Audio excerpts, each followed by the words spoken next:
Hello students, good morning. मैं रीमा श्रीवास्तव और class fifth. आज आप लोग रीड करोगे चैप्टर 4, जिसका नाम है पेमा तामंग का एक दिन। पेमा तामंग नाम की एक लड़की है जिसके दिनचर्या के बारे में हम लोग इस चैप्टर में जानेंगे। तो सिक्किम के पूर्व में एक खूबसूरत सा गांव है जिसका नाम है मारिटार। पेमा तामंग का जन्म मारिटार नामक गांव में हुआ रहता है। पेमा तामंग कहती है कि मैं बहुत किस्मत वाली हूँ जो सिक्किम में जन्मी, क्योंकि यहाँ का वातावरण बहुत ही शुद्ध है और हरियाली है। यहाँ पे पर्वत है, यहाँ पे जीव जंतु हैं, पशु पक्षी हैं, बहुत ही शांत वातावरण है और यहाँ पर तीस्ता नदी भी बहती है, ऐसा कहती है पेमा तामंग। वह बताती है कि यहाँ का माहौल बहुत शांत है। लोगों को गर्मी से बचने के लिए न जाने क्या क्या उपाय करने पड़ते हैं, लेकिन यहाँ पे उसके गांव में कुदरती एयर कंडीशन है। कुदरती जो है एयर कंडीशन है, क्योंकि वहाँ पे वातावरण जो है हमेशा ठंडा रहता है। लोगों को गर्मी से बचने के लिए बहुत सारे उपाय करने पड़ते हैं। तो पेमा तामंग कहती है कि यहाँ पे कुदरती एसी लगा हुआ है, एयर कंडीशन लगा हुआ है। यहाँ पे हमें और कुछ करने की ज़रूरत नहीं पड़ती है, हमेशा मौसम अच्छा होता है। इसीलिए वो अपने आप को किस्मत वाली बताती है। वो बताती है कि उसके घर में 4 लोग हैं, मम्मी पापा हैं और उसके अलावा एक भैया, एक भाई और एक बहन होती हैं। घर में दादा भी रहते हैं, दादा और दादी, यानी कि 6 लोग रहते हैं। 2 भाई बहन और इसको लेके 3 मम्मी पापा और दादा दादी। वहाँ की भाषा में दादा दादी को बाजी बूजू बोलते हैं और मम्मी पापा को आमा बाबा बोलते हैं। तो बताती है कि हमारे घर में 6 लोग रहते हैं। ऐसा कौन बताता है? पेमा तामंग। वो अपने एक दिन की पूरी दिनचर्या बताती है कि मैं क्लास 5 में यानी कि 5वीं में पढ़ती हूँ, लेकिन मुझे स्कूल जाने के लिए और पढ़ाई करने के लिए बहुत मेहनत करनी पड़ती है।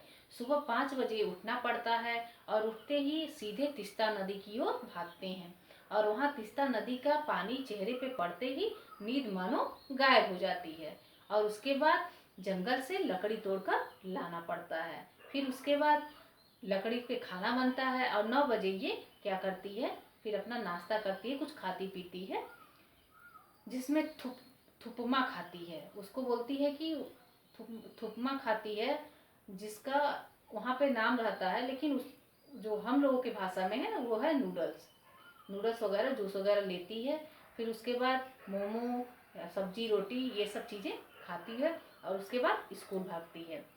वो बताती है कि उसके घर में सभी लोग काम करते हैं, केवल दादा दादी को छोड़कर सभी लोग काम करते हैं। पापा नर्सरी में पौधा देने जाते हैं, मम्मी जो होती है बहन के साथ, ये पहाड़ी एरिया पे ऊपर रहती है, गांव मतलब नीचे कैंपस में बहुत सारे घर रहे होंगे, वहाँ पे काम करने मम्मी और उसकी बहन जाती है। भाई एक होटल में काम करता है और जब सभी लोग घर से बाहर होते हैं तो दादा दादी घर का ख्याल रखते हैं। लकड़ी का उसका मकान बना होता है। वो कहती है कि स्कूल मेरा जो है वो मेरे घर से करीब है, गांव के पास ही है, इसलिए ज़्यादा दूर नहीं जाना पड़ता है। लेकिन ज़्यादातर लोग वहाँ पैदल ही हर जगह जाते हैं। तो स्कूल वो जाती है और दोपहर का खाना जो होता है स्कूल में ही मिलता है उसके। वो कहती है कि स्कूल हमारे लिए एक दूसरे घर की तरह ही है, मतलब उसको लगता है कि जैसे एक हमारा ये घर है वैसे ही स्कूल भी हमारा दूसरा घर है। लंच वहीं पे मिलता है स्कूल में और उसकी एक मैडम होती है थापा, जो कि उसका बहुत मदद करती हैं। वो बताती है कि हमारे स्कूल के सभी अध्यापक और अध्यापिका बहुत अच्छे होते हैं, अच्छे हैं, होते नहीं हैं बल्कि अच्छे हैं, और वो सभी बच्चों का मदद भी करते हैं आवश्यकता के अनुसार।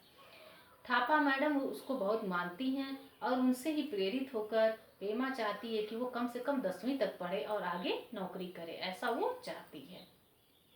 लंच के बाद बच्चे फुटबॉल खेलते हैं।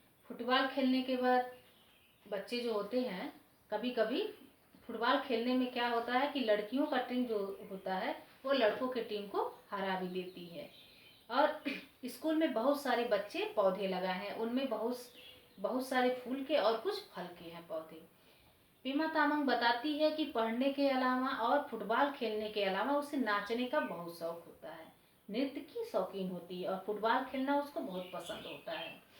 वह स्कूल में कोई भी प्रोग्राम होता है तो बच्चों को नृत्य सिखाती है। गाना भी गाती है पेमा तामंग। वो बताती है कि उसके गांव घर के आसपास में कोई मंदिर होता है, वहां जाकर दीवार के पास बैठकर गाना गाना उसको बहुत पसंद होता है। एक उसका भाई भी होता है गांव का ही, जो कि वो अपना गिटार लेकर जाता है और वहाँ वो गिटार बजाता है और पेमा गाना गाती है और भी अगल बगल के बच्चे होते हैं साथ में।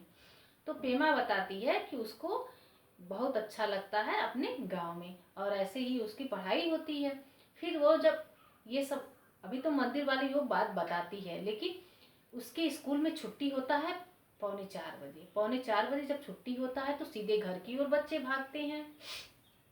फिर पेमा तामंग घर पे जाती है, कुछ खाती पीती है और जो उनके दादा दादी होती हैं, दादा दादी, उनके काम में कुछ मदद भी करती है, जैसे छोटा मोटा बर्तन वगैरह धुलना रहता है वो सब काम कर लेती है। उसके बाद फिर वो कैंपस में आ जाती है। उसे कैंपस में केलान में बैठकर बच्चों से गप्पे लड़ाना बहुत पसंद होता है। फिर वो वहाँ पर कुछ देर बैठती है बच्चों के साथ। उसके बाद फिर जब अंधेरा होने लगता है तो वो फिर घर की ओर चली जाती है। घर पे जाती है, फिर उसकी अम्मा जो होती है वो कुछ खाना बनाती है तो उनके काम में थोड़ा बहुत मदद करती है। उसके बाद पढ़ने बैठ जाती है।